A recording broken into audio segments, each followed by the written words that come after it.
রোগী যারা রয়েছে তাদেরকে নিশ্চয়ই ঔষধ গ্রহণ করার পাশাপাশি ফিজিওথেরাপি গ্রহণ করার পাশাপাশি আরও অনেক কিছু নিশ্চয়ই মেনটেন করতে হয়, অর্থাৎ লাইফস্টাইল মডিফিকেশনটা এক্ষেত্রে কতটুকু গুরুত্বপূর্ণ? জিবিএস রোগীদের লাইফস্টাইল মডিফিকেশনের গুরুত্ব অনেক বেশি।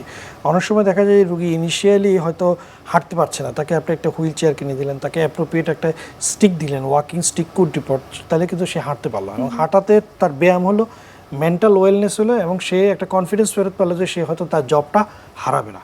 অনেক সময় হয় কি আমরা হাত তুলতে পারে না, তাকে একটা লম্বা ব্রাশ কিনে দিলেন, তাহলে সে নিজেই নিজের ব্রাশটা করতে পারলো।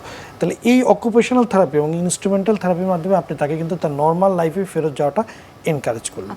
অনেক সময় হয় কি জিবিএস রোগীরা কিছু সেন্সরি কমপ্লেন থাকে, হাত পা ঝিনঝিন করে এবং কিছু ডিজাস্টিক পেইন থাকে, এই জন্য ভালো ঘুম হয় না, তাকে একটু এনজিওলাইটিক বা অ্যান্টিডিপ্রেসেন্ট দেওয়ার মাধ্যমে তার কিন্তু ভালো ঘুম, এটা কিন্তু উন্নতির ক্ষেত্রে কাজ করে। পুষ্টির ক্ষেত্রে আমরা বলবো যে ভালো খাদ্য গ্রহণ, বিশেষ করে সুষম খাদ্য এবং প্রচুর পরিমাণে পানি এবং শাকসবজি, এটা কিন্তু আপনাকে নর্মাল লাইফে ফেরত যেতে সাহায্য করবে।